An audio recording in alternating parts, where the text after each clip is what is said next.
భగవద్గీత నవమాధ్యాయం రాజవిద్యా రాజగుహ్యయోగం. అనన్యాశ్చింతయంతో మాం యే జనాః పర్యుపాసతే తేషాం నిత్యాభియుక్తానాం యోగక్షేమం వహామ్యహం. అనన్య చిత్తంతో ఎవరు నన్ను ధ్యానిస్తూ సేవిస్తారో, నాయందే సదా నిష్ఠ కలిగి ఉంటారో అటువంటి వారి యోగక్షేమాలను నేనే వహిస్తాను.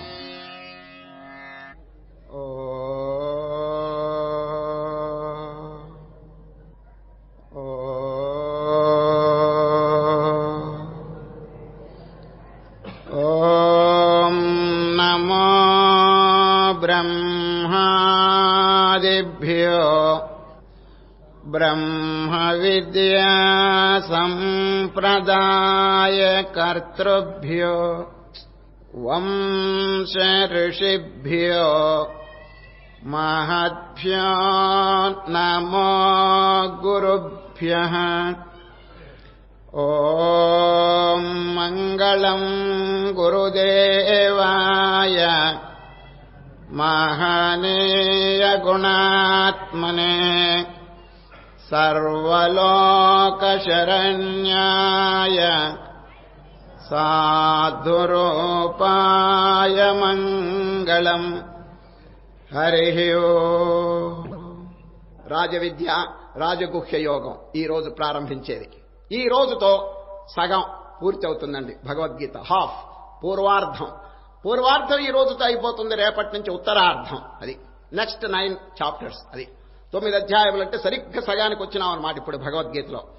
ఈ అధ్యాయం పేరేమిటి చెప్పండి? రాజవిద్య రాజగుహ్య యోగం. అది ఆ శీర్షిగా ఒక నిమిషం మనం విచారణ చేస్తాం. రాజవిద్య, రాజ అనే పదం ఎప్పుడండి ప్రయోగం చేసేది? అందరికంటే గొప్ప, ఏదైనా గొప్పగా ఉంటే దాన్ని రాజా. ఇప్పుడు చూడండి, మృగరాజు. మృగరాజు అంటే ఏమండి? మృగములు, జంతువులందరిలో రాజు ఎవరు చెప్పండి? సింహం. సింహానికి మృగరాజు అని పేరు. అక్కడ రాజా అనే పదానికి ఏమండి? సింహాసనం మీద కూర్చున్నదనే. సింహాలు కూర్చుంటాయండి సింహాసనం? లేదు. ఆ గొప్ప మృగములన్నిట్లో మహాశక్తివంతమైన పౌరుషం కలిగినటువంటి జంతువు కాబట్టి మృగరాజు అని పేరు పెట్టారు. అదేవిధంగా ఎవరు అందరికంటే గొప్పవారో రాజా అనే పదం వారికి వస్తుందండి. ఇప్పుడు విద్యలు, ప్రపంచంలో చాలా విద్యలు ఉన్నాయండి. చావుని తప్పించే విద్య ఏది? అది ఏ విద్య కూడానండి మరణము నుంచి తప్పించలేదు జీవుణ్ణి. ఎన్ని విద్యలు చదివినా ఆ శ్మశానంలో బూడిదైపోవాల్సిందే, అంతే, ఫినిష్డ్. ఆ మృత్యువుని మనల్ని తప్పించుకునేటువంటి జన్మరాహిత్యాన్ని కలుగు చేసే విద్య అది అన్నిటికంటే గొప్పది. ఏది చెప్పండి? ప్రపంచంలో 64 విద్యలు ఉన్నాయి, ఒక్కటి కూడా అటువంటిది పని చేయలేదండి. అది మృత్యువుని తప్పించలేదు, అమరత్వాన్ని కలుగు చేయలేదు. ఈ ఆధ్యాత్మిక విద్య మాత్రం అటువంటి పని చేస్తుందండి. అది చదివి చదివి చదివి చావంగనేటికి చావులేని చదువు చదువవలయో, చదివి చదివి కోటి జనులు చచ్చిరిగదా విశ్వదాభిరామ వినురవేమ. వేమన. చావుని తప్పించే విద్య నేర్చుకోండి. విద్యలు చాలా ఉన్నాయి, కానీ అన్నిటికంటే గొప్పది ఏమిటంటే మరల ఈ సంసార కూపంలో, మరల తల్లి గర్భంలో, మరల ఈ రొంపిలో పడకుండా మనని తప్పించేది. ఇప్పుడు ఎన్ని జన్మలు గడిచినాయో నిజంగా మన అనుభవానికి లేదు, కానీ శాస్త్రం చదివితే కోటాను కోట్ల జన్మలు గడిచిపోయినాయి నాయన, ఇప్పుడైనా కొంచెం జాగ్రత్త పడు అని చెప్పేవారు హెచ్చరిక చేస్తున్నారండి. అది కనుక విద్యలు అనేకం నేర్చుకోవచ్చు, దాంట్లో తప్పు లేదు. ఏ విద్య అయినప్పటికీ మానవుణ్ణి మృత్యువు నుంచి తప్పిస్తుందా చెప్పండి? అది అన్ని విద్యల కంటే గొప్ప విద్య ఏదో శ్రీకృష్ణ పరమాత్మ ఇప్పుడు నిరూపిస్తున్నారు. దీని పేరు రాజవిద్య అని పేరు పెట్టారండి. ఇది అధ్యాత్మ విద్యకు రాజవిద్య. రెండవది రాజగుహ్యం. గుహ్యం అంటే సీక్రెట్, రహస్యం. అర్జున, ప్రపంచంలో చాలా రహస్యాలు ఉన్నాయి, కానీ అన్నిటికంటే గొప్ప రహస్యం ఇప్పుడు నేను చెప్పబోతున్నాను. చూడండి, ఇంకా సబ్జెక్ట్లో దిక్కపూర్వమే దాని మహిమ చెప్తున్నారండి. రాజవిద్య రాజగుహ్య యోగం. మొదటి శ్లోకం. ఇదం తు తే గుహ్యతమం ప్రవక్ష్యామి అనసూయవే, జ్ఞానం విజ్ఞాన సహితం యజ్ఞాత్వా మోక్షసే అశుభాత్. అది అర్జున, జ్ఞానము విజ్ఞానము ఈ రెండు నీకు బోధిస్తున్నాను. ఎందుకు నీకు చెప్పాలి? దానికి కారణం ఇదంతు తే గుహ్యతమం ప్రవక్ష్యామ్యనసూయవే. ఇతరులు ఎవరికి చెప్పకుండా మీకు చెప్పడానికి కారణం మీలో ఒక విశేషం ఉన్నది. ఏమిటంటే అసూయ లేదు. ఎంతమందో మహనీయులు ఉన్నారు, ఎంతమందో మానవులు ఉన్నారు ప్రపంచంలో, స్నేహితులు ఉన్నారు, బంధువులు ఉన్నారు, ఎంతమందో. కానీ ఎవరికి చెప్పకుండా మీకు చెప్పడానికి కారణం ఏంటి? మీలో ఒక ప్రత్యేక సుగుణం నన్ను ఆకర్షించింది. ఏమిటి ఆ ప్రత్యేక సుగుణం? అసూయ లేకుండా ఉండటం. అది అనసూయవే అన్నారని చూడు. అసూయ అనేదండి మహాదుర్గుణం అండి. అది అసూయ అంటే ఏమిటి తెలుసండి? ఎవరైనా బాగుపడుతుంటే కడుపులో తిప్పుతుందండి, అది ఇంకేం లేదండి. ఎవడైనా వృద్ధికి వస్తుంటే ఓర్చలేడు. మీరు అడగచ్చు, ఎవరైనా దృష్టాంతం చెప్తారా ఈ అసూయ గల వాళ్లలో అని?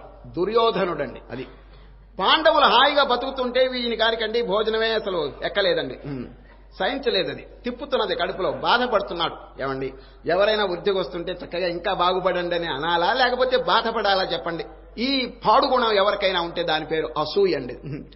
ఈ అసూయ అనేది అన్ని దుర్గుణాలకండి అన్నికని హీనమైనటువంటిది అని చెప్పొచ్చు అండి. అనేక దుర్గుణాలు ఉన్నాయి, కానీ అన్నిటికంటే హీనమైనటువంటిది ఈ అసూయ అండి. అందుచేత అసూయ అనేది ప్రత్యేకంగా పేర్కొన్నారు ఇక్కడ. నాయన ఈ పాడుగుణం లేదు నీలో. అది అనసూయవే. అది మహనీయులు అనేక మంది ఉన్నారు, ప్రజలు అనేక మంది ఉన్నారు, బంధువులు అనేక మంది ఉన్నారు, మిత్రులు అనేక మంది ఉన్నారు. మీకు ప్రత్యేకంగా చెప్పడం ఏమిటంటే మీలో ఉన్నటువంటి గుణం నన్ను ఆకర్షించింది. ఏమిటా గుణం? అనసూయవే. అది అసూయ లేకుండా ఉండటం అనేటువంటిది. ఏ అసూయను గురించి మీకు బాగా తెలియాలంటే ఒక చిన్న దృష్టాంతం చెప్తాను. ఒక గ్రామంలోనండి ఇద్దరు ఉన్నారండి. ఇద్దరు ఒకరి మీద ఒకరు ఎప్పుడు కారాలు మిరియాలు నూరుకుంటూ ఉంటారండి. ఎప్పుడు ఒకళ్ళు ద్వేషించుకోవటం, అసూయ. వాడు బాగుపడితే వీడు ఓర్చలేడు, వీడు బాగుపడితే వాడు ఓర్చలేడు. అట్లా ఇద్దరు ఉన్నారండి ఒక గ్రామంలో. ఆ ఇద్దరిలో ఒకడేం చేశాడు తెలుసండి? ఆ గ్రామానికి తూర్పు వైపు వెళ్లి ఒక చెట్టు కింద కూర్చుని బ్రహ్మదేవుని కూర్చి తపస్సు మొదలు పెట్టాడండి ఒకడు. మరి వీడు ఊరుకుంటాడండి?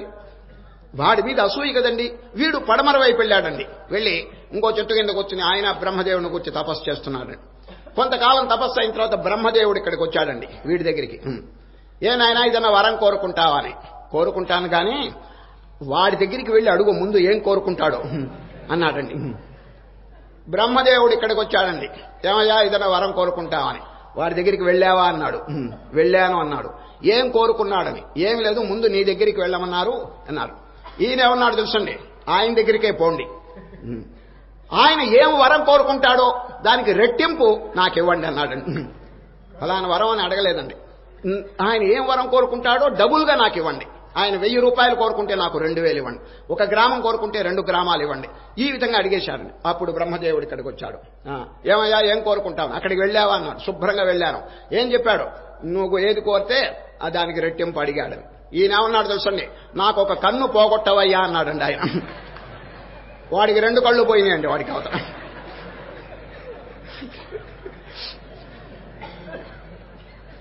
చూడండి, డబుల్ కోట అండి ఈయన గారికి, డబుల్ కోట. దీని పేరే అసూయ అండి. సరే, కోర్చలేడు వాడు. చూడు, అనవసరంగా వాడికి వీడు కన్ను పోగొట్టుకున్నాడండి వాడి కోసం అని చెప్పి వీడు. అందుచేత ఈ దుర్గుణం గనక ఎవరికైనా ఉంటే సర్వనాశనం, జీవితమే నాశనం అయిపోతుందండి.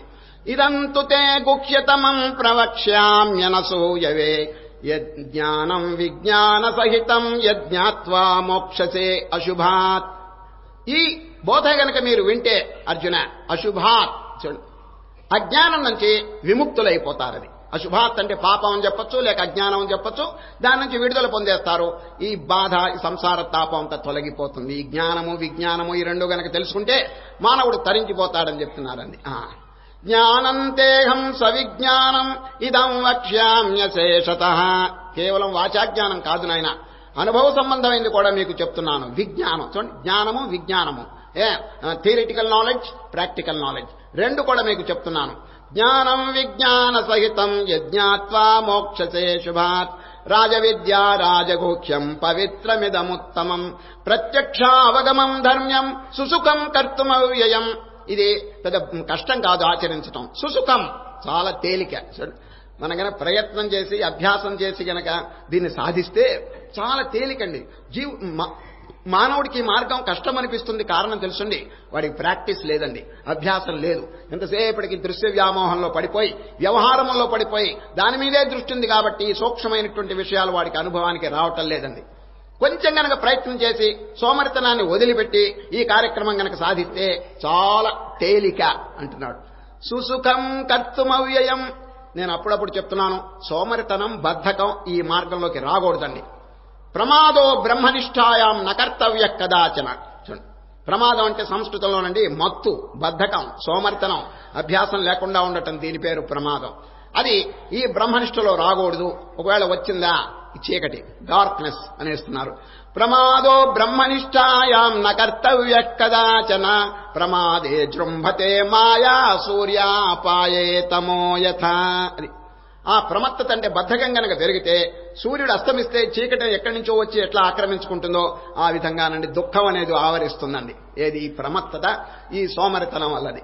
ప్రమాదే జృంభతే మాయా సూర్యాపాయే తమో యథా. కాబట్టి శ్రీకృష్ణ పరమాత్మ మొన్న 8వ అధ్యాయంలో ఏం చెప్పారు? నిన్నే అభ్యాసయోగయుక్తేన, అభ్యాసానికి ఒక యోగం అని పేరు పెట్టారు. అభ్యాసయోగయుక్తేన చేతసా నాణ్యగామిన పరమం పురుషం దివ్యం యాతి పార్థానుచింతయన్. అది ఒక ఆయనకండి ఒక కుమారుడున్నాడండి, పిల్లవాడు. వాడిని స్కూల్లో చదివేశాడండి. ఎవరు? తండ్రి గారు. వాడు పూర్వజన్మలోనండి ఏ విధమైన సంస్కారం లేదు, వాడికి ఏం పాఠాలు రావటం లేదండి. వాడు చిల్లరిగా సోమరిగా తిరుగుతున్నాడు. అప్పుడు తండ్రి ఏం చేస్తున్నాడు తెలుసండి, వారికి ఇంగ్లీష్ బాగా నేర్పాలని ఇంటి దగ్గర ప్రైవేట్ ట్యూషన్ చెప్పిస్తున్నాడండి. ఇంగ్లీషు ప్రైవేట్ ట్యూషన్ చెప్పిస్తున్నారు వాడి కుమారుడికి. పరమ సోమరి వాడు. ప్రైవేట్ ట్యూషన్ చెప్పిస్తుంటే వాడికి బాధగా ఉందండి ఈ ప్రైవేట్ మాస్టర్ వచ్చి వాడికి బోధించడం. ఇది ఒకనాడు వాడు మాస్టర్ గారిని అడిగాడు, సార్ ఈ ఇంగ్లీష్ ఇంకా ఎంతకాలం చదవాలి అని అడిగాడండి వాడు. వాడికి విసుగు పుట్టింది, పాడు సోమరి కదండి. ఈ ఇంగ్లీష్ ఇంకా ఎంతకాలం చదవాలన్నాడు. మాస్టర్ గారు ఒక జనరల్ గా ఒక విషయం చెప్పారు. నాయన, కొత్త పాఠం ఇంగ్లీష్లో చదవంగానే పాత పాఠం ఎంత చక్కగా అర్థమవుతుందో అంత చక్కగా కొత్తగా చదివిన పాఠం కనుక అర్థమైతే అప్పుడు జనరల్ నాలెడ్జ్ వచ్చిందని అర్థం. అప్పుడు మానే. అర్థమైందండి? ఏ గుర్తు చెప్పాడు? కొత్తగా ఇంగ్లీష్లో ఏదైనా పాఠం చదివితే అంత సులభంగా, అంటే పాతది అర్థమైనంత సులభంగా కనుక అర్థమైతే అప్పుడు నీకు జనరల్ నాలెడ్జ్ వచ్చిందని అర్థం. అప్పుడు మానే అన్నాడండి ఇంగ్లీషు చదవటం. వాడండి మరుసటి రోజే మానేశాడు.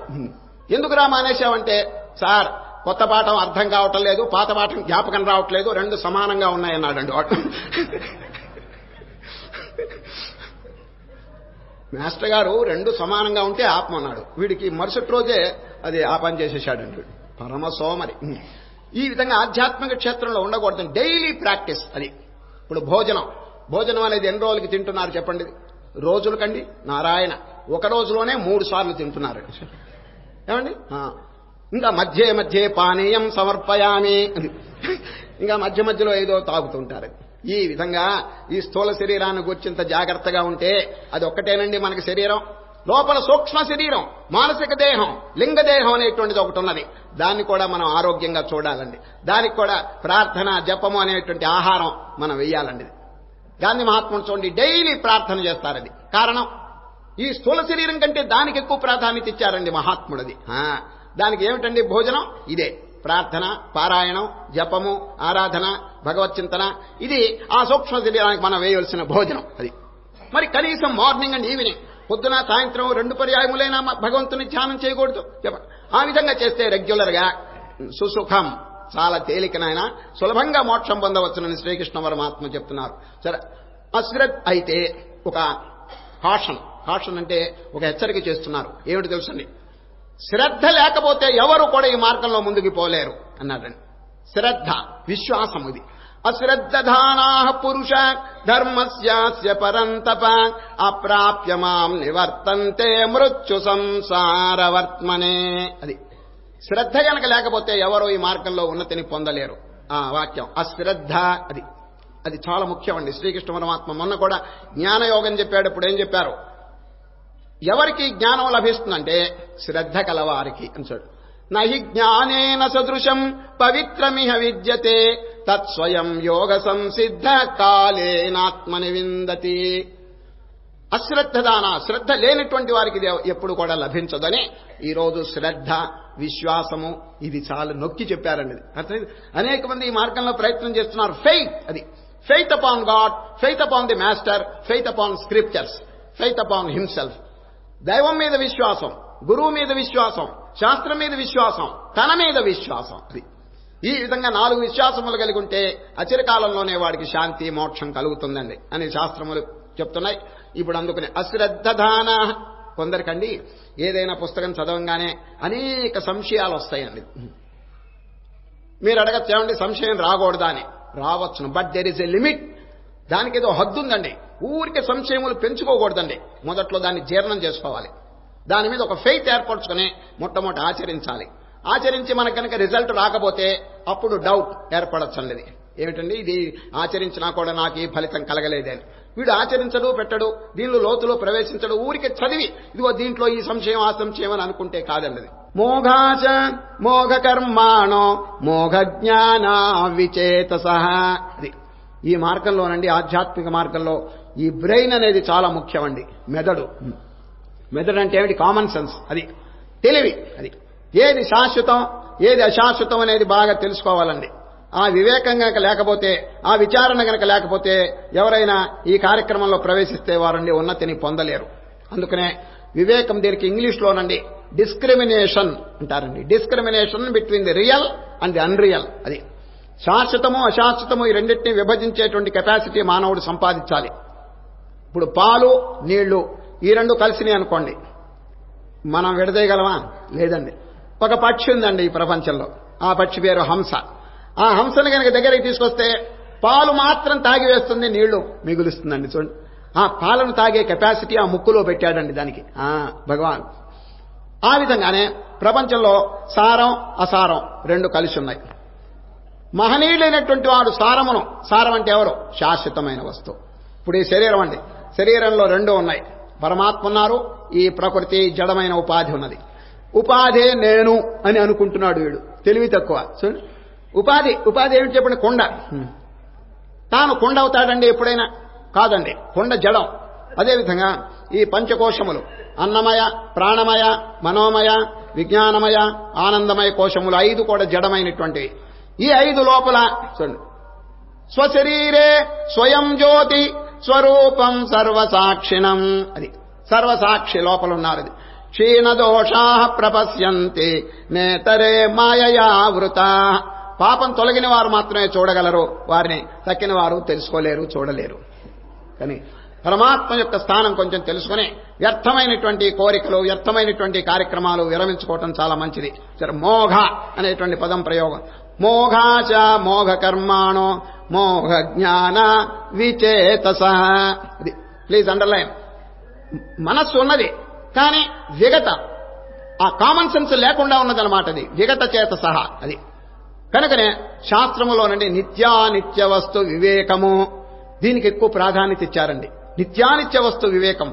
ప్రపంచంలో వివేకం చాలా మందికి తక్కువగా ఉంది. ఏది నిత్యమో ఏది అనిత్యమో అందరికీ తెలియదండి. ఇది మహాత్ములైన వారు చక్కగా విభజించి చూడండి, ఈ స్థూల ప్రపంచానంతటినీ కొంచెం వేరు చేసి కేవలం సాక్షిగా ఉన్నటువంటి ఆత్మలో నిలకడగలిగేటువంటి సాధన మహనీయులు చక్కగా చేస్తున్నారండి. సరే, సాంఖ్యయోగంలో ఈ ఉపాధికి సంబంధించినవన్నీ 24 తత్వములు ఉన్నాయండి. 96 తత్వములు ఉంది. ఇవన్నీ కూడా జడమైనవి. వీటికి సాక్షిగా చైతన్యం ఉన్నదని వాళ్ళు విచారణ చేస్తున్నారు. కనుకనే కామన్ సెన్స్, ఈ వివేకం అనేది చాలా ముఖ్యమండి ఈ ఆధ్యాత్మిక క్షేత్రంలో. కనుకనే విచేత సహా, ఈ అజ్ఞానుడికి బ్రెయిన్ లేకపోతున్నది, వారు కార్యముల్లో విఫలమైపోతున్నారని చెప్తున్నారండి. సరే, మోఘాచ మోఘ కర్మాణో మోఘ జ్ఞాన విచేతసః రాక్షసీం ఆసురీం చైవ ప్రకృతిం మోహినీం శ్రితాః. అందుచేత తెలివి తక్కువ వాళ్ళు ఈ విధంగా విమర్శ చేయటం, దేవుడు లేడనటం, ఈ విధంగా చూడండి. దేవుడు లేడేమిటండి? భగవంతుడు ఎక్కడున్నాడు? ఇప్పుడు చెప్పాడు కదండి, పాలలో వెన్న ఒక చోట ఉంటుందండి, అంతటా వ్యాపించున్నది పాలలో వెన్న. మరి పాలలో వెన్న లేదు అని ఎవరైనా అంటే దానికి ఏమైనా అర్థం ఉందా? భగవంతుడు లేడంటే అసలు భగవంతుడు హూ ఈజ్ గాడ్, వాడి హృదయంలో ఎవరండి కాపురం ఉండే చెప్పండి. ఇప్పుడు నాస్తికుడు దేవుడు లేడు అన్నాడు అనుకోండి ఒక ఆయన, ఆ పలికించేదేవాడు అది చెప్పండి. ఆ లోపల వాక్యం ఎట్లా వచ్చింది వాడికి? ఆ లోపల చైతన్యం గనక లేకపోతే ఆ లోపల పలికించేవాడే పరమాత్మ. ఉపనిషత్తులో ఏం చెప్పారో తెలుసండి, దేని యొక్క సామర్థ్యం చేత మానవుడు మాట్లాడగలుగుతున్నాడో, దేని యొక్క సామర్థ్యం చేత మానవుడు వినగలుగుతున్నాడో అదే పరమాత్మ అన్నాడండి సార్. ఇప్పుడు ఏ శక్తి చేత వాడు దేవుడు లేడని అన్నాడు చెప్పండి. అది ఆ లోపల ఆ చైతన్యం లేకపోతే మాట్లాడగలడా? వాళ్ళు సర్వసాక్షిగా ఉన్నటువంటి వస్తువు లేదని చెప్పి ఎవరైనా అంటే దానికి అర్థం ఉందా? దేవుడు లేడంటే అసలు దేవుడు అంటే ఎవరు? సత్. సత్ అంటే ఉనికి. ఉనికి అనేది లేదు అని ఎవరైనా అంటారు చెప్పండి. Can existence become non existence చెప్పండి. ఉనికి అనేది లేమి ఎప్పుడైనా అవుతుందా? మరి దేవుడు లేడంటే నేను లేను అన్నట్టు. ఎవరైనా నేను లేను అంటే దానికి అర్థం ఉందన్నది. ఈ మధ్య ఒక ఆయనండి నా నోట్లో నాలుక లేదు అన్నాడండి. నా నోట్లో నాలుక లేదు. నాలుక లేకపోతే అసలు ఆ మాట ఎట్లా అంటాడు వాడు చెప్పండి. కాబట్టి అది నిరాధారమైన వాక్యం అండి. దానికైనా కొంచెం అర్థం ఉంది. కానీ ఇంకొక ఆయన ఏమన్నాడు తెలుసండి, మా నాయన బ్రహ్మచారి అన్నాడండి ఒక ఆయన. దానికేమైనా అర్థం ఉందండి? వాళ్ళ నాయన బ్రహ్మచారి అయితే వీడెక్కడి నుంచి వచ్చాడు? ఇటువంటి వాక్యములోనండి అర్థమే లేదండి, నిరాధారం. అదేవిధంగా దేవుడు లేడు ఎవరైనా అంటే నిజంగా వాడు లేకుండా పోతాడా?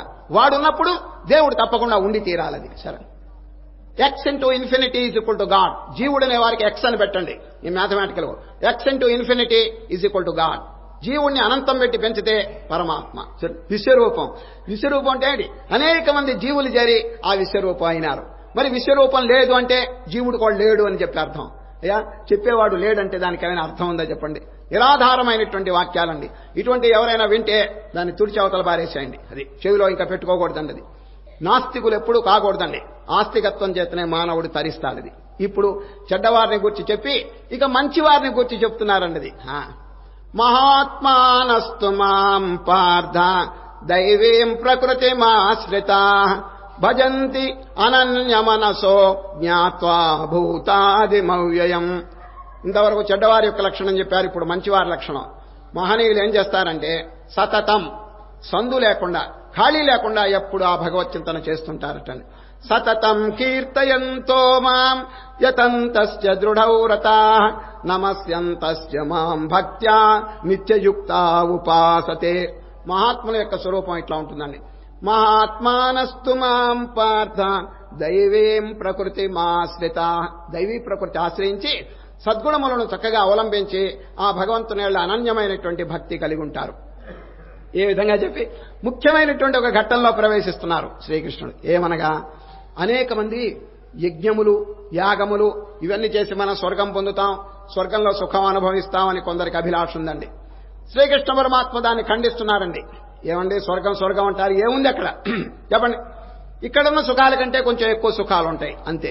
ప్రాపంచిక సుఖం, యానిమల్ ప్లెజర్స్, ఈ ఇంద్రియ సుఖం అది ఉత్తమమైంది కాదండి. రిఫ్లెక్టివ్ హ్యాపీనెస్, ప్రతిబింబ సుఖమే గాని ఒరిజినల్ హ్యాపీనెస్ కాదండి. అది ఒరిజినల్ హ్యాపీనెస్ కి నాశనం అనేది ఉండదు. ఆ స్వర్గంలో సుఖం అండి కొంతకాలం అయిన తర్వాత ఆ పుణ్యం ఉన్నంత వరకు అక్కడ ఉంటాడు, తర్వాత కింద పడిపోతాడు. ఆ విషయం చెప్తున్నారు. తేతం భుక్త్వా స్వర్గలోకం విశాలం క్షీణే పుణ్యే మత్యలోకం విశంతి. ఆ స్వర్గలోకంలో కొద్ది కాలం ఉండి ఆ పుణ్యం కాస్త క్షయించిపోతే మళ్ళా కింద పడిపోతున్నాడు. వాట్ ఫర్ చెప్పండి? ఏమి లాభం వాడెక్కడ ఈ ప్రాపంచిక సుఖాలన్నీ అనుభవించి? అందువల్ల మోక్ష సుఖం, శాశ్వత సుఖం, దైవ సుఖం, డివైన్ హ్యాపీనెస్, స్పిరిచువల్ హ్యాపీనెస్ అనే దాని మీద దృష్టి పెట్టుకోమని చెప్తున్నారండి. స్వర్గానికి వచ్చి అంత ఎక్కువగా చెప్పలేదండి ఇక్కడ. దాని గురించి ఇంకా కండెమ్ చేస్తున్నారు, విమర్శ చేస్తున్నారు. దానికోసం డోంట్ వేస్ట్ యువర్ టైం. ఈ యజ్ఞయాగాదులు, ఈ కర్మకాండ దీంట్లో టైం అంతా పాడు చేయొద్దంటున్నారండి. తేతం భుక్త్వా స్వర్గలోకం విశాలం క్షీణే పుణ్యే మత్యలోకం విశంతి. ఏవం త్రయీ ధర్మ మనోప్రపన్న గతాగతం కామకామా లభంతే. కోరికలను పెంచుకున్న వాడికి ఇదే గతి అవుతుందండి. గతాగతం, గత అంటే ఒక లోకానికి వెళ్ళటం, ఆగతం అక్కడి నుంచి మళ్ళీ రావటం, అనగా చావటం మళ్ళీ పుట్టటం. దీని పేరు గతాగతం అండి. ఈ విధంగా ఒక లోకానికి పోవటం, మరల ఇంకో ఈ లోకానికి రావటం, ఇదేనండి కార్యక్రమం జీవుడికి. చూడండి ఏం లాభం చెప్పండి? ఒక లోకానికి వెళ్ళటం, అక్కడ అనుభవించటం, మళ్ళా ఇక్కడ అనుభవించటం, దీని పేరు పునరావృత్తి. చూడండి శ్రీకృష్ణ పరమాత్మ చెప్పారు, ఓ అర్జున, ఆ బ్రహ్మ భువనాల్లోకా పునరావర్తినోర్జున మాముపేత్యతు కౌంతేయ పునర్జన్మన విద్యతే. ఏ లోకానికి వెళ్ళినా తిరిగి రావాల్సిందే, మళ్ళీ పుట్టవలసిందే. నన్ను గనక పొందితే జన్మరాహిత్యం. జన్మరాహిత్యం కలుగుతుందని చక్కగా ప్రబోధం చేసినారు. అర్థమైందండి. కనుక ఆ లోకానికి వెళ్ళి గతాగతం చూసారు. పోవటం రావటం నిజంగా ఈ దౌర్భాగ్యం అండి. పుట్టడం, చావటం, మళ్ళా తల్లి గర్భంలో ప్రవేశించడం, ఈ బాధలన్నీ అనుభవించడం. ఇది ఎవరికి వస్తుంది? కామకామి. అది కోరికలు గలవాడికి ఇటువంటి దుర్గతి కలుగుతుంది. గతాగతం కామకామా లభంతే. ఒక ఆయన ఇంకొక ఆయన్ని ప్రశ్న అడుగుతున్నాడు. ఏమండి, ఫుట్బాల్ అంటే కాలుతో ఆడుతుంటారు చూడండి, బంతి. ఫుట్బాల్ ఎందుకొరకు పుట్టింది అని అడిగాడండి ఒక ఆయన. ఇంకొక ఆయన అవతల ఆయన చెప్పాడు, తన్నులు తినటానికి పుట్టింది అన్నాడండి. అంతే కదండి. ఆ ఫుట్బాల్ పూర్వజన్మలో ఏం చేసుకుందో గాని అందరూ కాలుతో కొట్టడమే. ఎవడైనా అయ్యో పాపం ఈ పాపం ఫుట్బాల్ అందరూ కాలుతో కొడుతున్నారని ఎవడైనా చేత్తో పట్టుకున్నాడా ఫౌల్ అంటాడండి కెప్టెన్. పట్టుకోకూడదు చూడు ఫౌల్ అంటాడు అక్కడ. దానికి చూడండి, చేత్తో పట్టుకునే మర్యాద లేదండి ఫుట్బాల్కి. అందరూ కాలుతో కొట్టాల్సింది, తలకాయతో కొట్టాల్సిందే. అంతేగానే ఆ దౌర్భాగ్యం అనుభవిస్తున్నది. అది చేత్తో ఎవరు పట్టుకుని మర్యాద చేయకూడదండి ఆ ఫుట్బాల్కి. ఒకటి ఇక్కడి నుంచి కొడితే వాడు అక్కడి నుంచి ఇంకో చోట కొడతాడు. ఈ విధంగానండి ఇటు పోవటం అటు పోవటం, ఒక లోకానికి వెళ్తాం ఒక మానవుడు కూడా ఈ కర్మదేవతల చేత ఫుట్బాల్ వలె కొట్టబడుతున్నాడండి. What for, why should you waste your life అని పెద్దలు ఈ విధంగా ఘోషిస్తున్నారండి. వృధా చేయబాకండి. గతాగతం ఎవరికి దౌర్భాగ్యం కలుగుతుందంటే కామకామి, కోరికలు గలవాడికి, ప్రాపంచికమైనటువంటి కోరికలు గలవాడికి ఇదే గతి. ఆ లోకానికి వెళ్ళటం, ఈ లోకానికి రావటం, ఫుట్బాల్ వలె ఈ దెబ్బలు తింటున్నాడండి వాడు. గతాగతం కామకామా లభంతే. కాబట్టి ఇప్పుడు చేయవలసిన కర్తవ్యం వినండి. చాలా అద్భుతమైనటువంటి శ్లోకం. ఈ అధ్యాయంలో మకుటం వంటిదండి ఇప్పుడు చెప్పబోయే శ్లోకం 22. Please note down. అనన్యాశ్చింతయంతో మాం ఏ జనాః పర్యుపాసతే. అది తేషాం నిత్యాభియుక్తానాం యోగక్షేమం వహామ్యహం. అర్జున, అనన్యమైనటువంటి భక్తితో ఎవరు నన్ను గూర్చి చింతన చేస్తున్నారో వారి యొక్క యోగక్షేమాలు నేను చూసుకుంటాను. ఇప్పుడు చాలా మందికి ఒక ప్రశ్న కలుగుతున్నది. ఏమిటంటే, ఏమండి సరే మీరు చెప్పారు నేను ఎల్లప్పుడూ ఆ భగవంతుని చింతన చేస్తాను, నా కుటుంబం ఎవరు పోషిస్తారు, నాకు భోజనం ఎవరు పెడతారు, ఈ విధంగా కొన్ని ప్రశ్నలు అడుగుతున్నారండి. నిజంగా ఆ భగవంతుని మీద విశ్వాసం చేత మనం గనక నిరంతరం భగవంతుని చింతన చేస్తే ఆ కుటుంబ విషయం గాని భోజన విషయం గాని నేను చూసుకుంటాను అని భగవానుడు హామీ ఇస్తున్నాడండి. సార్, అనన్యాశ్చింతయంతో మాం మొదటి పాదం మనం చేయవలసిన కర్తవ్యం. మనం గనక అనన్యమైనటువంటి భక్తితో ఆ భగవంతుని గనక సేవిస్తే వారు మన యొక్క యోగక్షేమం విచారిస్తారు. యోగక్షేమం అంటే మనకు కావాల్సిన ఫెసిలిటీసు, అన్ని అవసరాలు ఇవన్నీ కూడా భగవంతుడు తీరుస్తారండి. అనన్యా చింతయంతో మాం ఏ జనాః పర్యుపాసతే తేషాం నిత్యాభియుక్తానాం యోగక్షేమం వహామ్యహం. చాలా మంది యొక్క సందేహం తొలగిపోతుందండి. మరి ఎట్లా, మా గతి ఎట్లా, మా యొక్క కుటుంబం ఎట్లా అని ఎవరైనా అడుగుతుంటే, అయ్యా అవన్నీ నేను చూసుకుంటానని శ్రీకృష్ణ పరమాత్మ. అయితే అనన్యమైనటువంటి భక్తితో వారిని సేవించాలి. అది ఆ కండిషన్ కనుక మనం నెరవేరిస్తే వారి యొక్క కర్తవ్యం వారు నెరవేర్చుకుంటారని. దీని పేరు మార్జాల కిషోర న్యాయం అంటారండి.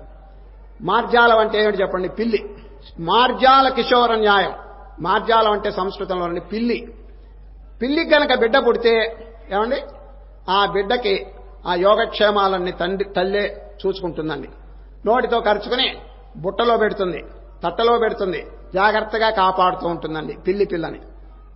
ఇంకొక జంతువు ఉందండి, దానికి కనుక బిడ్డలు పుడితే ఇంత ప్రేమతో చూడదండి. ఏది? కోతి. కోతికి గనక పిల్ల పుడితే ఆ పిల్ల పట్టుకోవాలి. ఆ కోతి యొక్క పొట్ట, తల్లి యొక్క పొట్ట గనక పట్టుకుంటే తీసుకుపోతుందండి. సరే, పిల్లికి దానికి చాలా భేదం. అది మర్కటం. దీని పేరు మార్జాలం. ఈ భక్తి మార్గం ఎటువంటిదంటే మార్జాల కిషోర న్యాయం అంటారండి శాస్త్రంలో.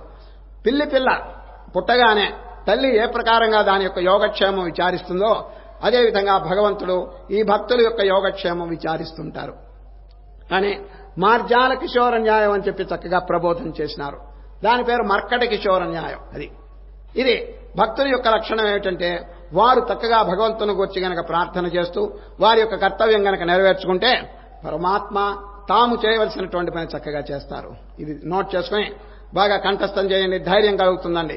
మన గతి ఏమిటి, ఎవరు మన యోగక్షేమాలు విచారిస్తారనే సంకల్పం ఇంకా అవసరం లేదన్నది. అనన్యాశ్చింతయంతో మాం ఏ జనాః పర్యుపాసతే తేషాం నిత్యాభియుక్తానాం యోగక్షేమం వహామ్యహం. ఈ విధంగా చెప్పి ఇంకొక వాక్యం, కొందరు చూడండి బీదవాళ్ళు. ఇప్పుడు మనం ఒక కొబ్బరికాయ దేవుడి గారికి కొడుతున్నామండి పట్టణం దగ్గర. బీదవాడు ఎట్లా కొట్టగలడు చెప్పండి? భోజనానికే గతి లేనటువంటి బీదవాడు ఒక కొబ్బరికాయ దేవుడికి కొట్టగలడా చెప్పండి? లేదు. పుష్పమాల రూపాయి పెట్టి ఓ పుష్పమాల కొని దేవుడికి అలంకరించినాం, బీదవాడు అట్లా చేయగలడా? లేదు. ధూపం, దీపం, తాంబూలం ఇవన్నీ కూడా పెట్టి పూజలు చేస్తున్నారు, మరి బీదవాడు చూడండి. బీదవాని యొక్క గతి ఏమిటి చెప్పండి? శ్రీకృష్ణ పరమాత్మ ధైర్యం చెప్తున్నారు, నాయనా బీదవారైనా మీరు ఈ పైన ఉన్నటువంటి ఇవన్నీ కూడా నాకు సమర్పించినా సమర్పించకపోయినా మీ హృదయంలో ఉండే భక్తి నాకు చాలా ముఖ్యం. మీరు చేసేటువంటి ఉపచారములు కాదది. ఉపచారములు శక్తి గల వారు చేయండి, కానీ బీదవాడు ఒకవేళ చేయలేకపోయినా వారు తక్కువ అంతస్తని అనకూడదండి. ఆ భక్తి గనక ఉంటే అందువల్ల మీరు ఏదిచ్చినా ప్రేమ భక్తి దీంతో ఇవ్వండి, నేను చాలా సంతోషిస్తాను అని. పత్రం పుష్పం ఫలం తోయం యో మే భక్త్యా ప్రయచ్చతి. అది మీరు ఆకిచ్చినా పండిచ్చినా నీళ్ళిచ్చినా భక్తితో కనిపిస్తే నేను చాలా సంతోషిస్తాను. తదహం భక్త్యుపహృతమస్నామి ప్రయతాత్మనః. నేను చాలా ఆనందంగా దాన్ని స్వీకరిస్తాను. చూచారు? ఆ భక్తి లేకపోతే ఎంత గొప్ప ప్రసాదం ఎంత గొప్ప నైవేద్యం ఇచ్చినా కూడా భగవంతుడు సంతోషిస్తాడు చెప్పండి. కనుక ఆ భక్తి రసం అనేది చాలా ముఖ్యం. మీరు చిన్న ఆకుముక్కిచ్చినా నేను సంతోషిస్తానంటారు. గజేంద్రుడు ఏమిచ్చాడు చెప్పండి? ఒక పుష్పం ఇచ్చాడు. ద్రౌపదీదేవి ఏమిచ్చింది చెప్పండి? ఒక ఆకు ఇచ్చిందండి. ఈ విధంగా చిన్న వస్తువు ఇచ్చినప్పటికీ వారు పరమానందపడ్డారు. కారణం ఆ భక్తి అనేటువంటిది వారికి విశేషంగా ఉండేది. ఇప్పుడు ఏదైనా పూజ చేస్తుంటారండి, పూజ చేసేటప్పుడు 16 ఉపచారములు చేయాలండి. 16 ఉపచారములు ఏమిటి చెప్పండి? ధూపం సమర్పయామి, దీపం సమర్పయామి, నైవేద్యం సమర్పయామి, తాంబూలం సమర్పయామి. 16 ఉపచారములు. ఒక రహస్యం మీరు జ్ఞాపకం పెట్టుకోండి. ఏ ఉపచారం చేసినా ఉద్ధరణితో నీళ్లు చల్లుతారండి. ఇప్పుడు నైవేద్యం ఇచ్చాం, ఓం భోర్భవస్సువః అని నీళ్లు చల్లుతారు. ఇప్పుడు హారతి, దేవుడి గారికి హారతి ఇచ్చినారు, కొద్దిగా నీళ్లు తీసి హారతి పళ్ళెల్లో వేస్తారు. ఏమిటండి? ఏ ఉపచారం చేసినా తీర్థం దాంట్లో వేస్తుంటారు. దీనికి కారణం ఏమిటి తెలుసండి?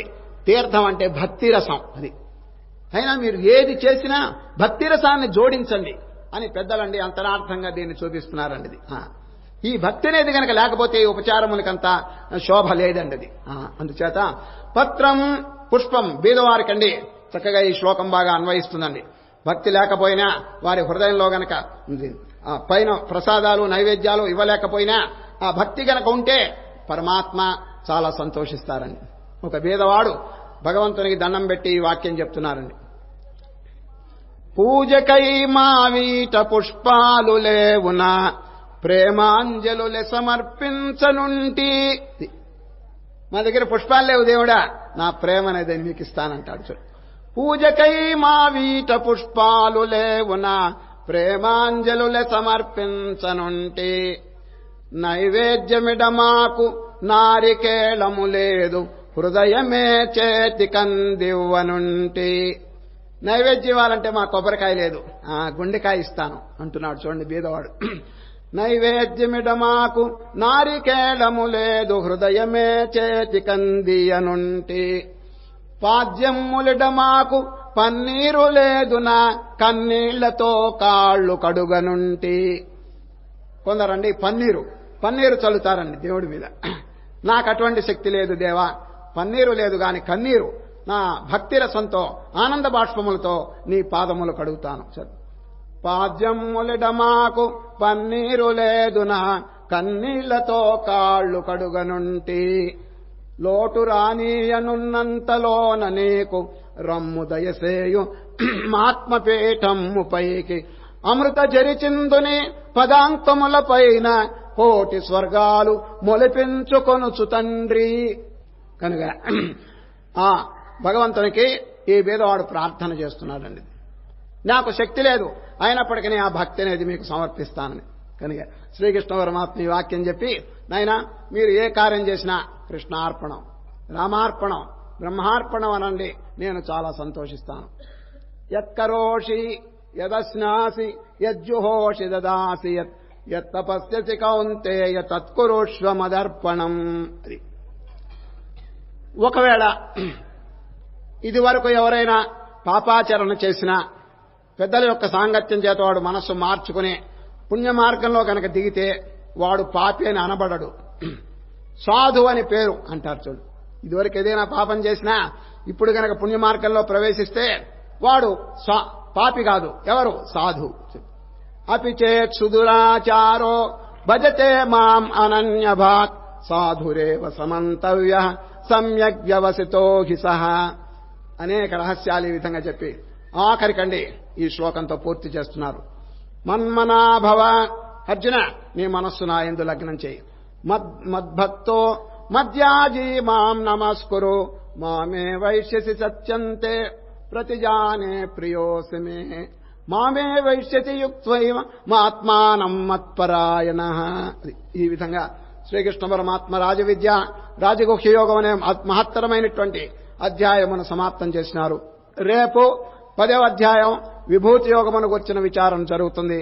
ఓంకారం చెప్పే వరకు ఎవరు లేవద్దండి. ఓ